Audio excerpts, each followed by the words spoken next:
Hello and welcome to the Goon Talk. Back again with you guys for another show, for another episode of our Let's Talk Arsenal series on a Tuesday and a Friday at usually 5 p.m. As was the same as last week, just with how it is at the moment with the holidays going on. Things are happening in the afternoons, which means we've pushed these forward to a kind of morning UK time only briefly. It will be returning to the usual times as long as things go back to normal.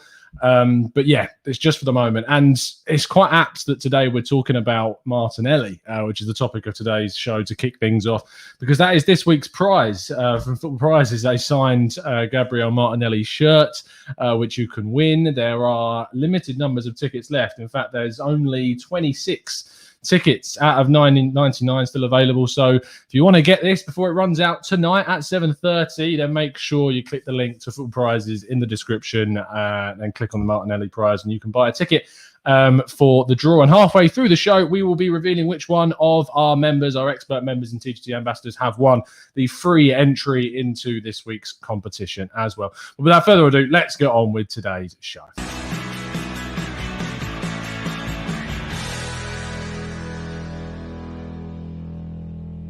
So I hope you're doing well. I hope you're good after last night's huge disappointment. Yeah, it was one of those where I didn't sleep much genuinely last night. So I was thinking about it, woke up at different points throughout the night, still thinking about it, because it was just so demoralizing to go into that situation. It was so really irritating. But there may be some good news around the corner. I've seen some interesting stuff, and we've seen some things about following Balogun maybe getting a new deal. We will talk about that in a bit.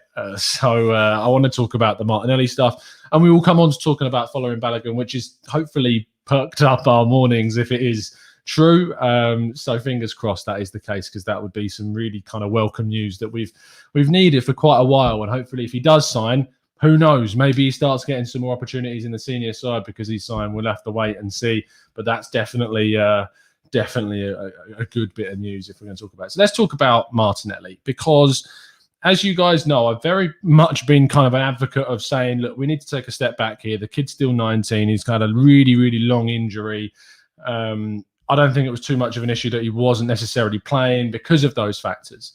But I think that the time has now come for even me to hold my hands up and say, look, the players that we're putting in the team, the players that are starting, the likes of Lacazette and Aubameyang, that when the big chances are falling to them, they're not taking them. And it's time you give someone else an opportunity to have their shot, to try and take their chance. Because the senior players that we're playing right now, are not taking those chances. I'd love to see Martinelli start against Sheffield United. I think it's a perfect game for him to come into. But Sheffield United are poor. I know that we are very poor, and we shouldn't take these games lightly, of course not. But I don't think it's unfair to say it's a good opportunity to give Martinelli a chance to prep himself for next Thursday. And if he smashes it on Sunday and gets into some really good form, then great, because we've got a guy that's then set up for the game on Thursday. I'd love to know your thoughts in the chat box, so please do throw them in. Whilst you guys are writing down your thoughts in the chat box, this morning I received the kind of final drafts of what the channel rebrand's going to look like, the introduction videos, the backgrounds, the thumbnails, and it is looking so high quality. I'm so glad I went down the route that I did. I'm so glad that I've invested the amount that we have to make this channel look so different and so good, and that you won't see this stuff behind me. It's not going to be this. It's not going to be this around the edge anymore. It's going to be some really high quality stuff that you're going to be seeing on the channel. And the content's going to be getting better with the more stuff that we can do. Tactical breakdowns are going to be coming back. And that's going to be really good for the summer, is breaking down all of the hundreds of players that we ultimately get linked to. We've reached out to a lot of foreign experts in different zones, different countries and nations who are prepped and ready to provide their insight this summer as well. So it's going to be a really big kind of thing. Dan says, I'm going to miss the Henry picture. Yeah, it's had a good run, the Henry picture. It will still be there at times when we do like the podcast where there's more than one person on, because the backgrounds can't integrate in that sense using StreamYard. So it will be, don't worry, it's not going anywhere. It will still be there. But yeah, it's going to look really, really good. So that's what I'm looking forward to the most. Ingars, good to have you back in the chat, mate. I know we don't always agree, but I'm glad to see you back in the chat, mate. Yes, I agree. Play Martinelli at striker, bin off Lacazette and Aubameyang. I'm done with them. Saka at right wing, Pepe at left wing, and Erdegaard or Smith Rowe at 10. I think this is one of the best options that we can try. It's exceptionally young. It's a really young forward line, but our experienced players are letting us down. They're letting Arteta down. They're letting the whole school down. It's just really frustrating seeing the guys that he is showing faith in, these experienced guys, because I feel like if he puts I feel like there may be a thought process behind Arteta to think if we're putting too much emphasis on the kids, it could implode. And you've seen that Saka looks a little bit burnt out and he's missing clear chances as well. And maybe we don't want that to happen. But I don't think we've got much choice with how these experienced players are playing at the moment. Omar says Martinelli needs to leave for the sake of his career. Sheath King says Aubameyang came on last night and actually played with purpose. He did set up Pepe. He also missed an absolute sitter, which I just can't forgive these things. It's really frustrating at the moment. Yes, Ed, we're going to talk about Balogun in a bit. Yo-Yo says, if Cedric starts again, he must have a left footer in front of him. I agree with you. I don't think Willian gave him anywhere near enough support. You saw the opportunity that they had in the first half, I think it was, where Willian was caught way too far up the pitch and they were able to get him behind and put the cross into the box. That was because Willian wasn't covering. Adam Beard says, Martinelli has a different mindset to our players. Just look at his interviews. Paul Guy says, Martinelli is not going to start, unfortunately. There's a pecking order despite the form, and Arteta has him at the bottom. Afterling Skills says, Tom, you're doing a great job. And Hugh is your child. Thank you so much, mate. I know that a lot of the fraud gang aren't particularly my biggest fan at times of some of the opinions I put across, but it provides balance. It provides a differing view, and that's fine. It's all down to opinions at the end of the day. And if you were just listening to people that you agreed with, it'd be pretty boring. So I appreciate the support there, Afterling. I really do. Sheath King says, talking about youngsters making an impact, Joel Lopez could have played at left back. What I would say about this is that Joel Lopez is still extremely raw. He is despite being the same age as Saka, comparatively nowhere near the same level of competitiveness in the first team senior squad. I think if Tierney's fit, Lopez is nowhere near the squad because you'd have other players on the bench to cover, even though he's a natural left back. He's not of the desired level yet from what we've seen in the youth sides. It's just, for me, I'm not yet in kind of, from what I've seen, liking that as a first team option. If he came in and was given a chance and took it, that's the thing, is that you never know fully until it happens. But based upon the evidence that we have so far, it would be a bit of a stretch to say Joel Lopez should come in. Salaji Bola is very similar. He's 22 and he's a League One level player. So not for me.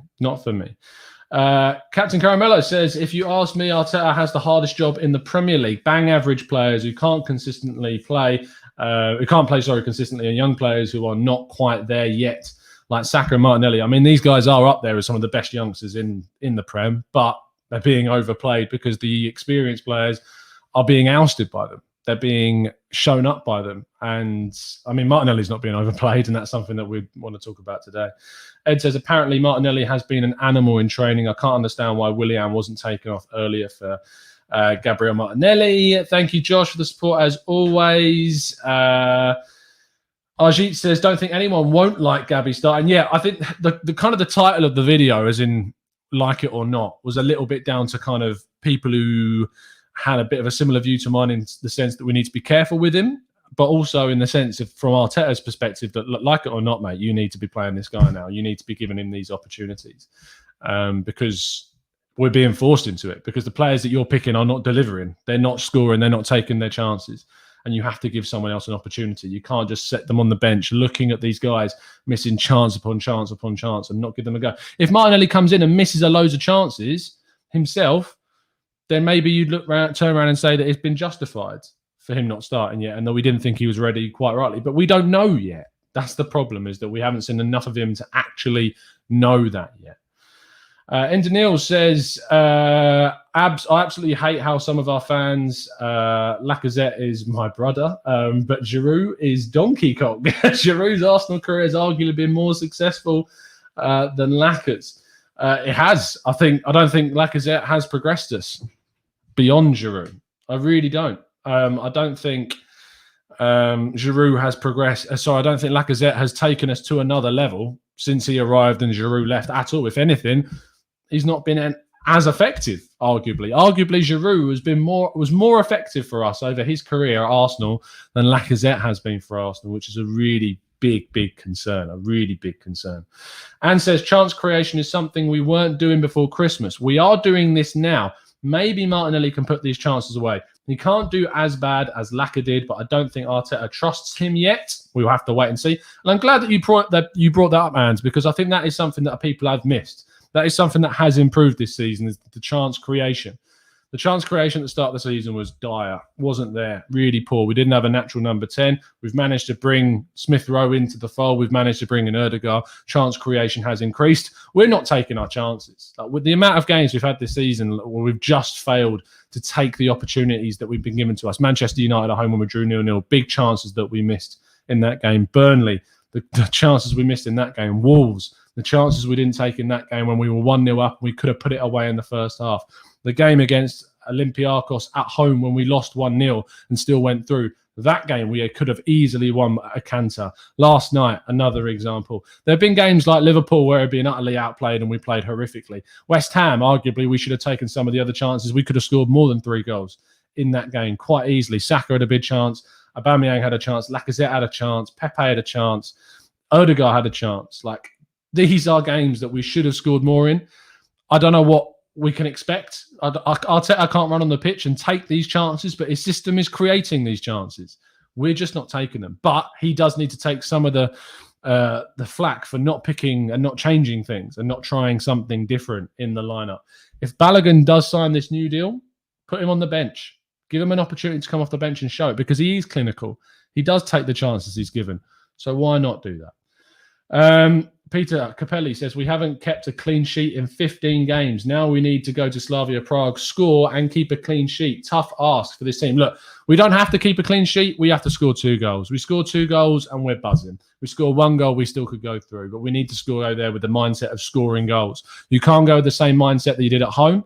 I thought at home you need to make sure you're as defensive in the sense that avoiding conceding an away goal is huge in these games. But now that we've conceded just 1 away goal, we have to go to Slavia Prague with the intent on absolutely blitzing them as much as feasibly possible. Lincoln says, Tom, would you be open to selling Saka for, say, 100 million if it meant all the money was reinvested across the team? Honestly, David, no, because I don't trust it to be spent at the moment. I'm being convinced that things are changing. Arteta's signings across the last summer and January are convincing me that things are changing with our recruitment, but I wouldn't risk a potentially world-class talent in Saka for 100 million right now, because we don't know how it's going to be spent. If it was maybe a year down the line and we brought in some excellent players with 100 million, then maybe I'd be more open to it.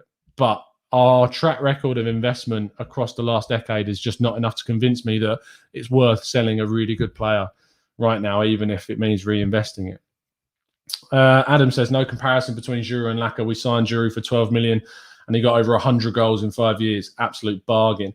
Josh says, Martinelli flipping berries Lacazette's 101's FFS. Jason Martin says, Lacazette's miss was borderline criminal. Josh Hunter says, we create chances, but we can't put them to bed. And I saw a lot of people saying that Aubameyang scores that chance. Aubameyang had that chance against Olympiacos where he runs straight through on goal, put it wide. Like, it is obviously at the end of the day, it's all speculation. It's all, we don't really know at this stage who scores what. But we haven't given Martinelli enough chances so far. He needs to be given a chance on Sunday. He came in, he took his chance, in my opinion. He pressed. He had a really difficult opportunity that just went over the bar, and that forced a corner as well, which led towards a good bit of play. He pressed, he harried, he gives us energy. He gives us so much more on the wing in terms of that energy than anyone else in the team. Just give him the chance now, guys. Just Arteta, please, we're begging you, son. Just give us that chance. That would be absolutely wonderful if you could do that. Much appreciated. Eddie says, at least I can remember 10 1-on-1s from Saka. Wolves twice, West Ham twice, Wolves twice. And he's not taken them. He's still exceptionally young and he's not developed that composure. And we are putting a lot of stock in him because the youngsters are dragging us forwards. It shouldn't be on a 19-year-old to be the difference for Arsenal. It shouldn't. But it is right now. That's the really big issue at the moment. Let's talk about the other big bit of news, which is Balogun. Before we do that, though, what we're going to do is we're going to draw out the winning ticket from our prize draw. Ironically, you can win a signed Martinelli shirt. Just make sure you go to the website, you buy a ticket, you drop a like on today's video as well, and subscribe to the channel if you're new. But we're going to do the random number game. Random number generator. Here we go. We're going to go onto the Discord. We're going to check how many people in the Discord just let me load it up, have entered this week to win a free ticket into the draw for tonight. And 25 people have entered. So let's see who has won the free ticket. So I'm going to press this 5 times, and the 5th number is going to be the winning prize. So winning ticket, I should say, to go into the draw. 5, 4, 3, 2, 1. And it is 19. Winning ticket is 19. That is Gary. Is that Gary Hardy? I think it is in the chat. Congratulations to Gary. You've won a free ticket into the draw for tonight's Martinelli signed shirt. So congratulations, Gary Hardy, on that one, mate. I know generally you do tune in for most of these shows. We've done an early one. So congratulations to Gary on winning his ticket for today. He's broken Kian's streak. Kian's no longer won. The streak has been broken, but I do know that Kian's bought a few tickets himself already, so he might be in with a chance of winning. But good luck to everyone who enters the draw tonight for the Martinelli. The prize will be drawn out at 8:30 p.m. on Football Prizes Facebook page. Make sure you go on there and you check it out. And if I think there's only something like 20-something tickets left of the draw. The link is in the description. So make sure you go and grab yourself a ticket before it runs out, because you won't want to miss with a chance to win a signed Gabriel Martinelli shirt. In fact, there is only 24 tickets remaining in the draw. So be quick. Get your tickets before they run out, because it's a blooming good prize. Oh, dearie me. Let's talk about this news then. Let's talk about following Balogun. So the latest information, I'm just searching on Twitter because this literally dropped for me as I was going live. So I've not read any of the kind of stories around this, which means I'm going to have to change the thumbnail and change the title of the video as well. And after what happened last night, I'm not surprised that we've gone and offered them a new deal. Now, the story is being reported by a website that I'm not going to mention because I don't like them. So I'm not going to click on the actual story. But supposedly we are on the verge of agreeing a long-term deal with following Balogun. So if that is the case, fair enough. If it's on Sky Sports News now, we'll probably be able to go on to that. But fingers crossed we can see. But I'm not going to give that publication the time of day at all. So, yeah, fingers crossed. Fingers crossed that we can get this deal done. But let me know what you think about this in the chat. What happens with this deal? What happens with Lacazette now? If we sign Balogun up to his new contract, I think it's curtains for Nketiah. I think it's curtains for Lacazette. And I think that Balogun gets promoted into the first team next season and we start giving him those opportunities. Let me know what you think in the chat box. Ingard says, get rid of Nketiah, promote Balogun, and buy Ollie Watkins as another striking option. No Sleep says, if this is true, then Lacazette will surely be leaving this summer and there will be no replacement. Have your say, the Arsenal Way says, great channel with balanced opinions, Tom. We all know that there needs to be a big squad changes if we want to compete for big trophies, but we also know we can't fix everything overnight. Thank you so much, mate. Indanil says, with Balogun, we can't afford to be idiots. Academy football is different. Let's neither overhype nor think he's average. We need to afford him the time to prove he can become top class. You're spot on, mate. And that's why I want to see him on the bench. That's why I want to see him giving opportunities in the last 10 minutes of games. Bring him on, give him chances, put him on the bench. If he signs before Sunday, put him on the bench. You've got 9 subs. Why the hell not? Put him on the bench, give him a chance to prove himself, because you never know. It could be a difference maker before the end of the season. Doom and Guna, fantastic name. This is, I think, now with this generation of Highlanders, we need to push on with copying the Ajax model. Rely heavy on youth, and if wealthier sides come in, they are spending 30 million plus on these players. Tom's angry that we're signing Balogun. I'm absolutely buzzing, Yorick, if we get Balogun done. I'm just hoping that we've not broken the bank But it's absolutely great news if we're getting it done. South London's Finest B says Balogun is only staying because he wants to be first choice. If Arsenal are offering that, Lacazette and Eddie's time is over. Josh Hunter says Lacazette and Nketiah are out then, hopefully, and maybe Aubameyang to bring in a Tony. I'm not a big fan of Tony personally, which leaves our other striking option of Balogun and Martinelli. Ed Welch says Sheffield United is a nothing game. Start Martinelli and have Balogun on the bench, in my opinion. Yo-Yo says, does Balogun's social media antics not speak against the culture Arteta apparently wants to create at the club? I mean, these guys have teams in their social media, so you can't always take it as gospel.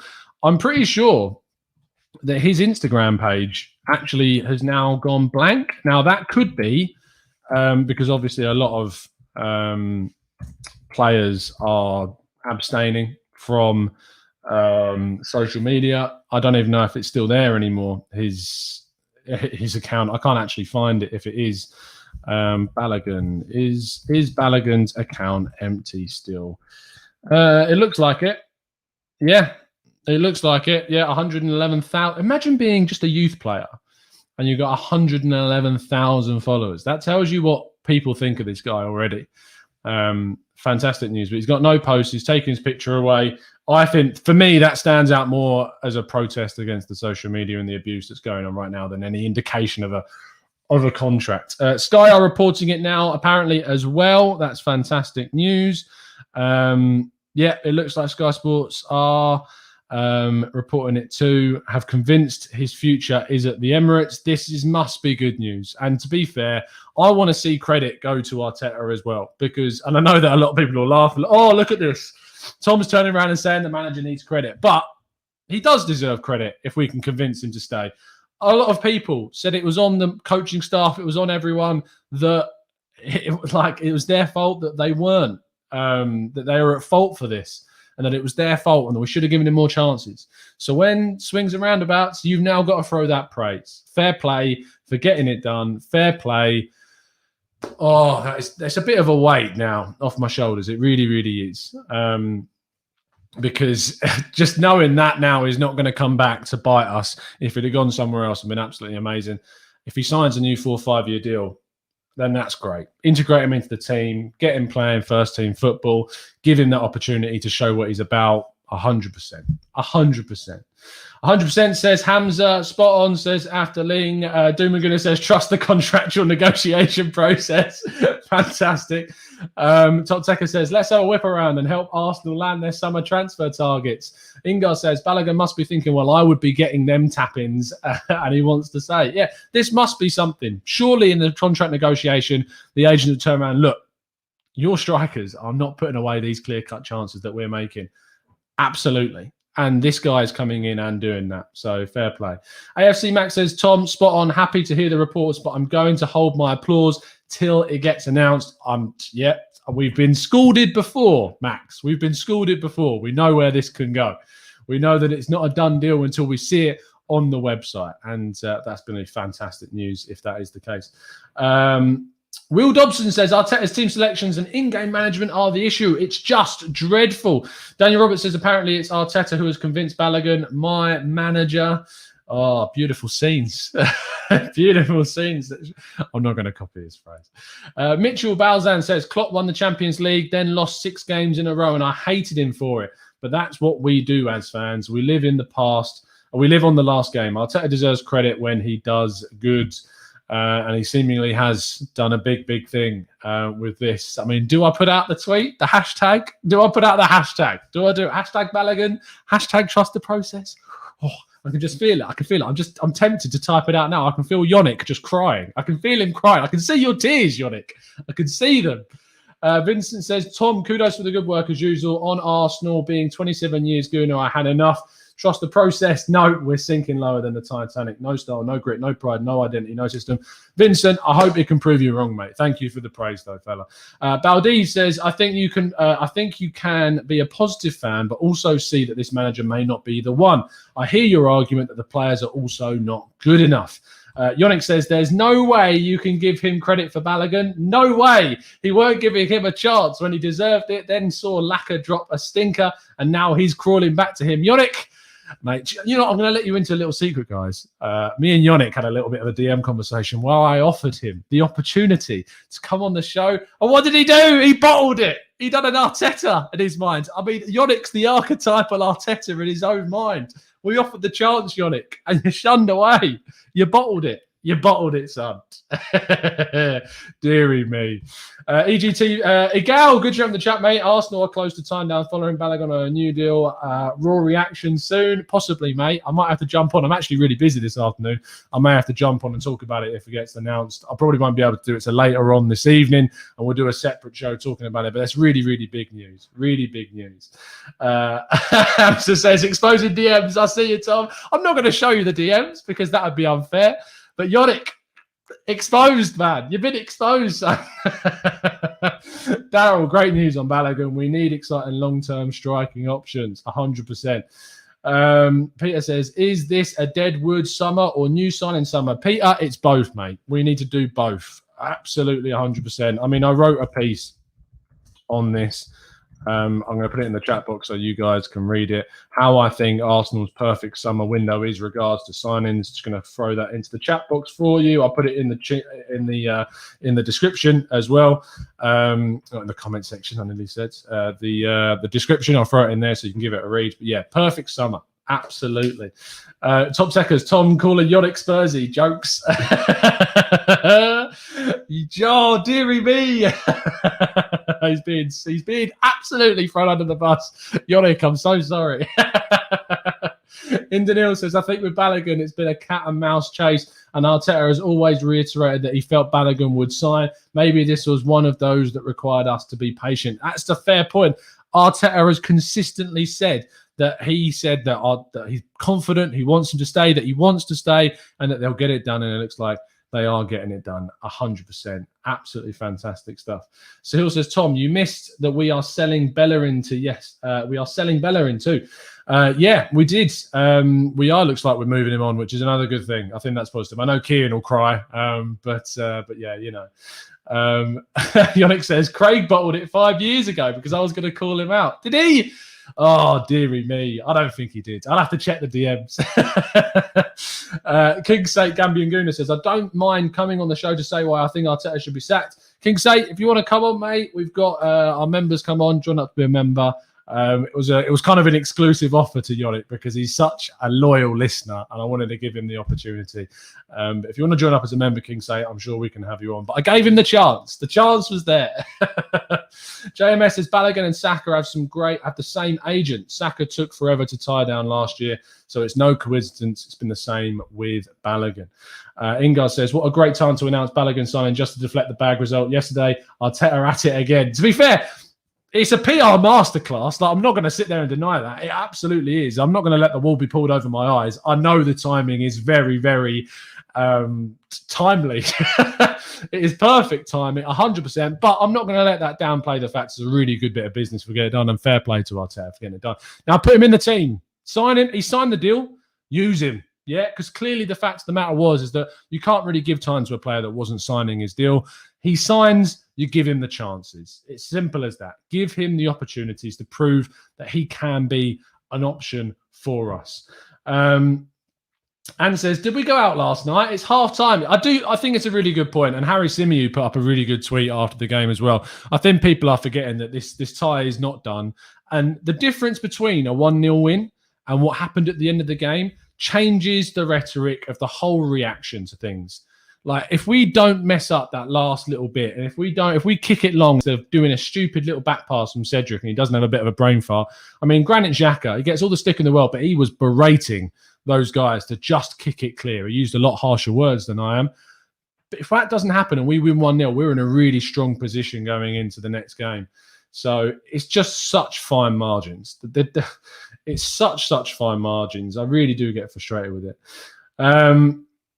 Ingar says, Tom, I'm just sick of seeing this manager defended again and again whilst Emery was roasted. I think Emery was roasted at the end, mate. Like, during the period that he was actually here, especially during that first season, I had a lot of time for Emery and tried to support what he was doing and what was going on. And it just became really, really tough. And by the end, when he threw away through his own mistakes, it cost us top four. That really hit me.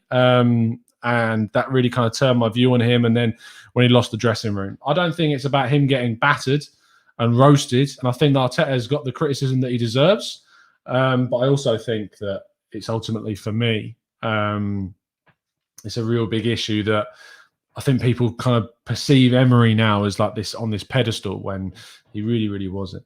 The link's in the chat, Smaug. I'll put it in there. I'll throw it in there again. It's just there if you want to read that piece. Daniel Roberts says, how can you say we didn't play well enough? We had so many clear-cut chances. Big Selt says, Xhaka did nothing. Oh, my God. Oh, the blinkeredness is so narrow-minded. I don't get this narrow-mindedness. Janice says, people don't compare Emery to Arteta. Emery was crap. Even Tom called him an experienced manager, and he isn't. He was shocking. Fair enough. And says, yeah, we're at half-time, but these players keep shooting themselves in the foot. Can we trust them not to do it again next week? I don't know. And the answer is that I don't trust them. I don't trust these players. I really don't. I trust some of them, but I don't trust most of them. And that's a really, really big problem. Ed Welch says, I think people are worried because Prague haven't lost a game at home. They hadn't lost a game since December, and we nearly managed to do it. So they're going to be on a big high. Their confidence is going to be sky high, and it's going to be a really, really tough game. Kelvin says, hi, Tom. How are you doing? Please, Arteta, need to be sacked today. The fellow says, Tom, do you think Arteta would be in the job if there were fans? The fellow, I don't think we'd be in this situation if there were fans, to be honest. So I think it's an impossible question. Ingars, Tom, when does this end for you? If we are out of the Europa League next week and finish 10th, does he go? No, Ingars, I've said this for a long time. I'm giving it the summer. I'm giving it the year. I don't think this is enough time. I think the squad is way too poor to have a judgment on his capacity and his ability. So you won an FA Cup with this awful squad. I'm giving it a year. In a year's time, I'll sit here and I'll say that, and that's the thing is when you do a daily show like we do, there's going to be 365 or less than that because I've said it for quite a while. So it's going to be like 300 shows minimum between now and when I feel that is a good time to make a difference. And that's a long, long time.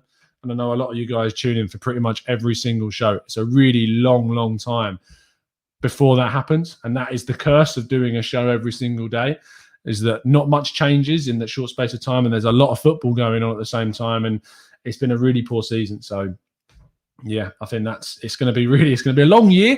But I think that for me, I have to wait until in 2022. At the start of 2022, we'll see where we are, what we're doing, and then we'll make more of a judgment on things. So Hill says, Tom, thoughts on rumours that Leno and the goalkeeping coach are not on the best terms, mate? At the moment, I'd be putting Ryan in right now, and I'm not exaggerating.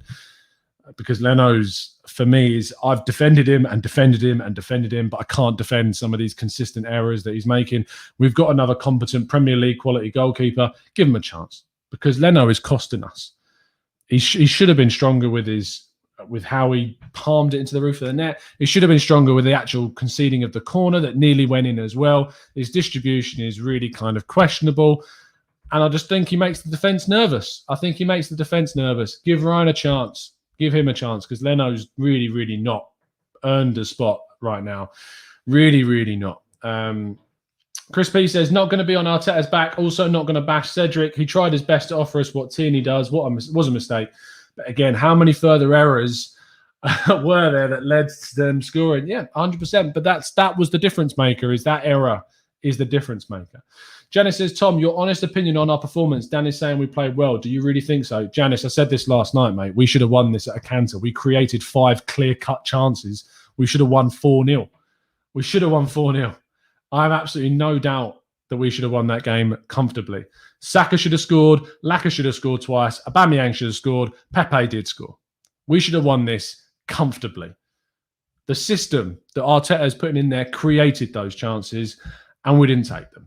So, yeah, we should have won this game.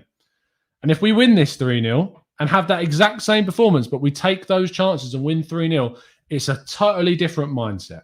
It's a completely different mindset. So that's just how I feel. I thought we were fine. I thought we made lots of chances. I thought we kept Slavia at bay quite a lot. There were a couple of times where they got into the box, but when they did, we dealt with it. Holding had a good game. He defended. He blocked crosses. He got on the end of crosses. I couldn't really fault his display. And then we make an awful error at the end, and that's what happens. So I think we created more than enough chances. I think based upon what there was, the team that was out there. I mean, I don't know what more people want than creating 5 clear-cut chances with this team. I don't know what playing well is. I don't know what, when people say, did we play well? Well, what is playing well? Like, what creating 5 chances to win a game, I think is playing well.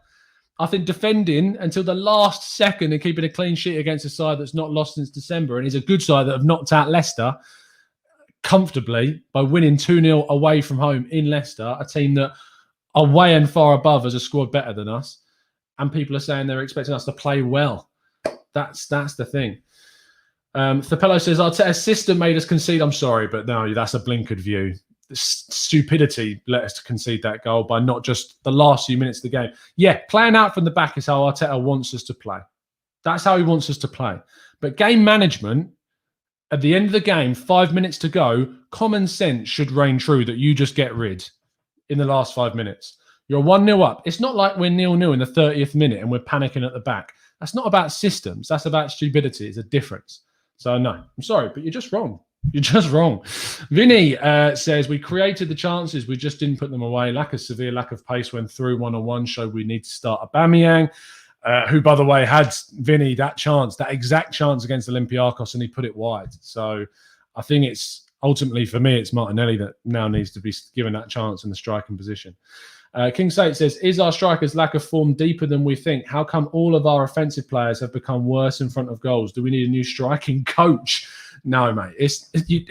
These are world-class strikers on their day. Aubameyang is a world-class striker on his day. He's having a bad season. Confidence is on the floor, and they're just not taking the chances. And we need to be changing that. We need to be giving someone else a bit of fresh air, bring someone else in, give them a chance. It's great that Balogun's signing a new deal. Give him an opportunity to come off the bench. Give Martinelli a chance to start. It's as simple as that for me. It really, really is. It's interesting. Do you think that Nketiah would have scored that chance? Because he's not been given loads of chances this second half of the season, is he?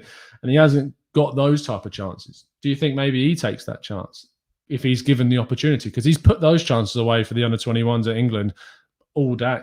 I'm not saying that we should keep him. I'm just saying in terms of confidence of Lacazette and Aubameyang affecting them, right? That's what I'm saying. The point is that theoretically saying, could have this guy scored? Could have this guy scored? It's just a moot point because it's just not something you can speculate really. Nketiah would have tucked that away, to be fair. Says Sean, yeah, Jack, I think he would have done. Yeah, that's the thing.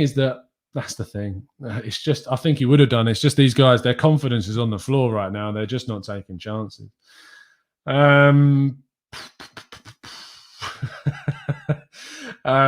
says, from the evidence presented to you in the Discord, do you think Albert or yourself looks better with his haircut? I mean, the Discord photo was horrific, Vinny. It was scary. So if you want to join our Discord, by the way, just join up as a member and you can join a crazy crew of people.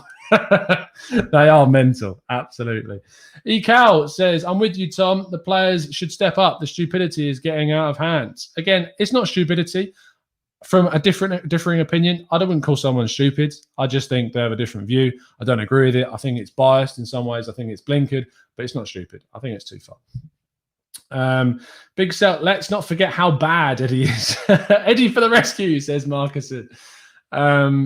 Ed Roach says, good point, Matt Partey did have a stinker. Yeah, he didn't have the best of games, even though he was given the second highest rating of all of the players on the pitch. So we can talk about XG, we can talk about stats, but those stats said that Partey was the second best player on the pitch last night, which is quite incredible, because I didn't think he had the best of games, but I think that goes to show you how bad the rest of the team was, if anything. It's really, really poor. Jay says, how many times have we conceded trying to play out at the back at all costs this season? Where does that directive come from? Again, Jay, for me, we concede playing out from the back, yes, but we score more than we do concede from doing it, because that's ultimately the way that we do it. I'll tell you what, the West Ham game, first 20 minutes, we kicked the ball long continuously in those first 20 minutes. We didn't play out from the back. We just lumped it up the pitch. And what happened in those first 20 minutes against West Ham is that we put ourselves under pressure because we just kept lumping up the end of the pitch instead of playing out from the back. And we conceded 3 goals because of the amount of pressure we put ourselves under. That's why we play out from the back. And in the rest of the game, when we got those 3 goals, it wasn't from lumping the ball up the other end of the pitch. It was from building up play, building up the fluid passing and the fluidity in our game from playing out from the back. It's as simple as that. That's why we play out from the back, because it's better than kicking it long. But in the last 5 minutes yesterday, there's a difference between your system of playing out from the back and not having the common sense in the last few minutes of the game to just get rid in that moment. There's a difference. It's not synonymous for a game. Just because you're a style of play under the managers about playing out from the back, that doesn't mean that you sacrifice common sense of a player in the last 5 minutes to kick it long and to nullify the pressure in that sense. But you have to play out from the back with our style, with the players that we have in the modern way.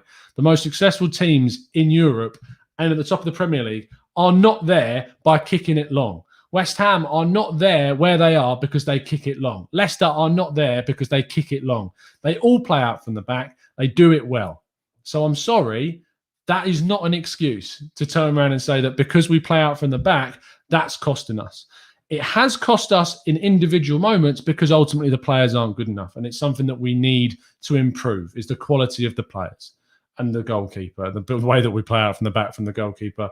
I don't trust Leno. We need to invest probably in a keeper, which sucks because we had one. We had one that could play out from the back. So, yeah, that sucks. No one was in for Leno. 70 million for Martinez. Yeah. Looks really silly in hindsight. Hindsight's a beautiful thing.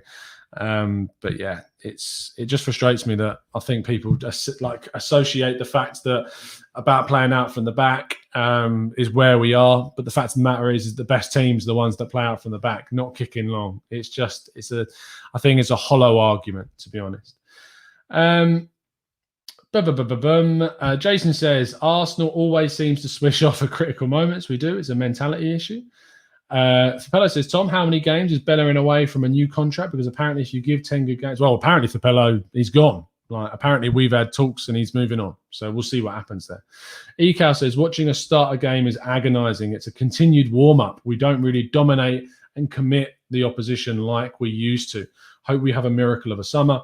Amen. Chris P says, Leno kicked it long loads last night. Not sure why people think we played out from the back as usual. Big Seltz says there was a little in the way of evidence to keep Martinez over Leno. Honestly, the only argument about keeping Leno over Martinez is that no one was coming in for Leno. And at that point in time, he wasn't, for me, a big question mark in the team. It's really easy to turn around and say now he's a big question mark. But he had a good season last season up until he got injured. He was a good shot stopper. He saved some really good chances. He's come in at the start of the season. Again, he had a decent start to the campaign, but things have progressively got worse. And the more that we want to play out from the back, the worse that things have become.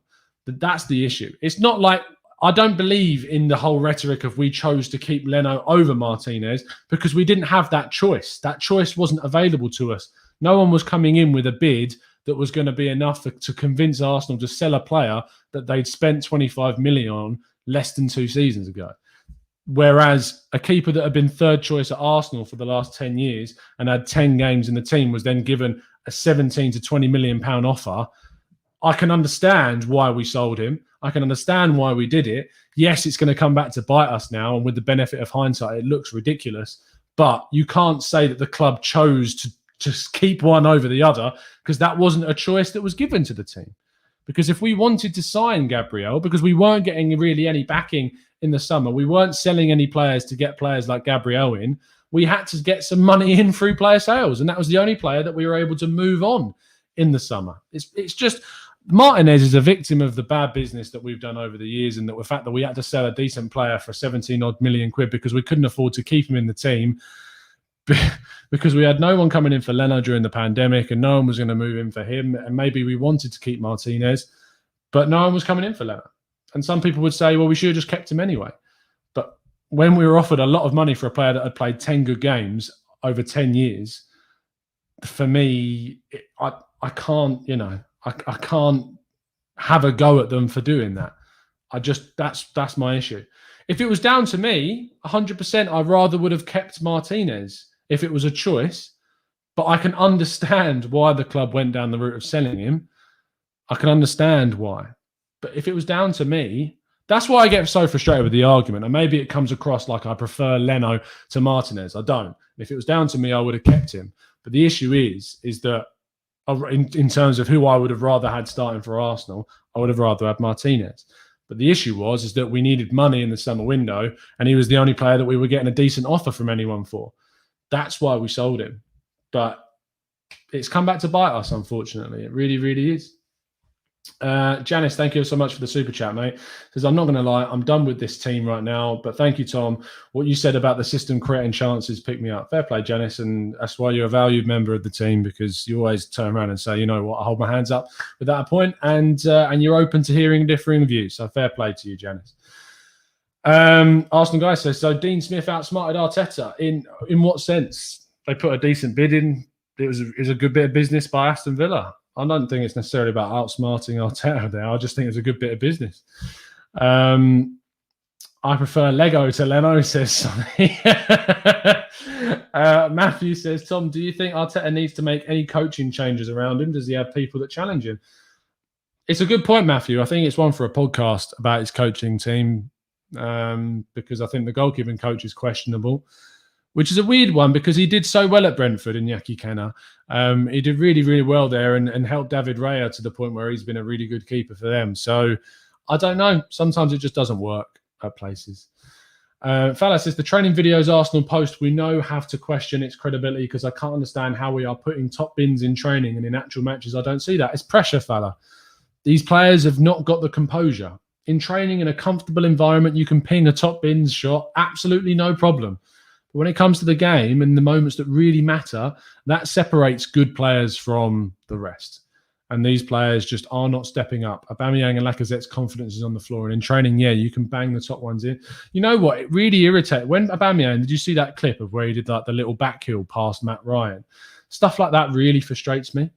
Because in reality, opportunities like that aren't going to present themselves. So don't hype up a moment that's going to never happen in a game.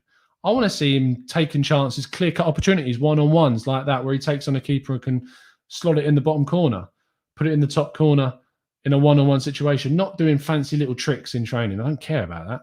I really don't. Right? It's so overrated, these like techers and stuff like that. Yeah, Yannick says, I'm fine with Matt Ryan as backup if we can get him to sign permanently. I agree with you, Yannick. Wow, you can clip that. Matt says, and Matt G, by the way, if you weren't tuning in earlier, congrats, you won the free entry, mate, into the draw. I think it was you. It was number 19, or was it Gary Hardy? Sorry, Matt, it weren't you. I'm really sorry. It weren't you. It was Gary Hardy. Sorry, mate. I haven't seen Gary in the chat, though. If he is here, congrats, Gary. I'm really excited. Matt's sitting there going, oh, my God. Oh, no. Sorry, Matt. Sorry, mate. I'm really sorry. I'll answer your question to make up for it. Matt, for a team that has had a questionable defensive record for years, why do we think we have so many top goalies? Szczesny, Leno, Martinez, Fabianski, Lehmann, and Seaman. It's interesting you say top keepers. Historically, we sell our bad keepers, don't we? Szczesny, we shouldn't have sold. Martinez, we shouldn't have sold. It's going back to bite us. It really is. Sorry, Matt. I'm really sorry, mate. Chris B says, Leno is questioned because of a lack in competition. I don't believe he's been overperforming since he came to us. And now seeing the real level, he's just got comfortable since Martinez left. Yeah, he might have been he might feel comfortable. It's a good point. He might feel like he's got no competition, and it's a really, really good point. Kroenke is to blame for the Martinez situation. And you're spot on, mate, because if we actually had investment, then maybe we could have convinced Martinez to stay, because we didn't. Then we wouldn't have needed the money from his sale to invest. If we actually had an owner that's invested, at the end of the day, that's the biggest problem at the club. It's not Arteta, it's not the players. Because at the end of the day, the players, we've employed them. The biggest problem at the club is Kroenke. 100%. 100%. The club has spent poorly, and my mind has changed. Last summer, I remember defending Kroenke a lot. And I think I actually criticised a lot of people, and I hold my hands up here, is that it comes down to the fact that if we want to compete, we need them to invest. They have invested a little, but it's not enough. They haven't invested enough at all. Sam says, glad to see you in a better mood today, Tom. Sam, again, it's just, I wouldn't say I'm necessarily in a great mood. I'm just, it is what it is. It is what it is. Oh dear. Sonny says, unpopular opinion. Emil Smith Rowe isn't good enough. Sonny, I think that's harsh. I think that Smith Rowe is playing in a really lackluster side. If Aubameyang puts away his cross yesterday, we're not talking about him like that. If Saka puts away his chance against Wolves, we're not talking about it like that. If Ødegaard's fit and we play them two together, I think they have a really good connection on the pitch. So I think, Sonny, it's an unpopular opinion because it's not correct in my view. I think it's exceptionally harsh. Smaug says, any nice goalkeeper prospects in the academy? None that I'd take a risk on right now. None at all. Fapello says, Tom, the PR has got to you. He didn't put a penny, and I'm sure of it. The important stats you seem to not take into consideration. In terms of what? Provide me some context, mate, and then I can answer your question. I disagree, Tom, says Ingars. Have you got that on like a hotkey? Have we got it on like a hotkey now? You can just template, copy, paste, bang. I disagree. If we decided that Martinez must be kept as number one and Leno was advertised as for sale, there would be many clubs making inquiries. Well, Martinez wasn't advertised as a player that we were open to selling, in my view. So they just came in with a bid. Fair play to them. Fair play to them. Told you it was unpopular, says Sonny. Yeah, you were right. It was unpopular. Matt G, I'm not answering your question. Ecal says, spot on, it's Kroenke. There is no target for the club. If there was, people would have lost their jobs for spending poorly and affecting our target. Oh my God, Capello, man, you're so blinded. You're blinded, man. Arteta's being blamed for Ødegaard's injury. Smith Rowe was injured, so Ødegaard has to play. But no, that's Arteta's fault. Again, unbelievable scenes. I just don't understand it. I really can't. I can't. I just don't get it. It's irrational views now. It's getting to the point where views are just irrational. Oh dear. We're going to wrap up. We're going to wrap up, guys, because I just can't deal with this level of just naivety. I just don't. I can't do it. I know you do, Yannick. Of course you do. Anyway, it's been a pleasure to speak to you this morning, as it always is, guys. And I just think that when it comes down to this tie, it's not over. When it comes down to who needs to play, Martinelli needs to be given a chance. That's all it is. I just want to see changes. I just want to see differences. I want to see investment. I want to see us winning. I want to see us succeeding. I hope you do too. I hope it comes under this manager. If it doesn't in a year's time, then we need to think about changing things. I'm with you there. In a year's time, we'll have a proper sit down and we can talk about it. But I just think right now, improve the team first. If it's not still working, then we've got our final answer. I just don't want to have a situation where, in fact, we have got a special coach in our hands that with really good players can achieve something special. And we blow it because we don't back him. And I think we need to back him in the summer. We see where it goes in a year's time, whatever. Anyway, the season's not done. We can still see what happens. We've got a lot more football still to play. And in that time, we'll see what happens. But drop a like on the vid, guys. I really appreciate it if you would. We'll be back tomorrow with the preview for the Sheffield United game. We'll be joined by a few of our members, TGT ambassadors, Discord people. If you're in the Discord and you want to be on the show tomorrow, 3 p.m. UK time, then please throw it into the relevant channel and you can be on the show. So make sure you get into the Discord and you let me know because we'll be joined by a few members for tomorrow's show. That's it. I might be back later on this evening if I get some time to talk about Balogun. If it happens today, who knows? It might not get announced today. It might get announced at a later time. We'll wait and see. Thank you ever so much for tuning in. I know we don't always agree, but I appreciate you tuning in. And yeah, I'll see you again tomorrow, 3 p.m. UK time. Make sure, good luck if you've entered the Martinelli signed shirt competition. Link is in the description. Only a few tickets left. And I can't wait to show you some of the new graphics. But I'll see you soon, guys. And as always, up the Arsenal.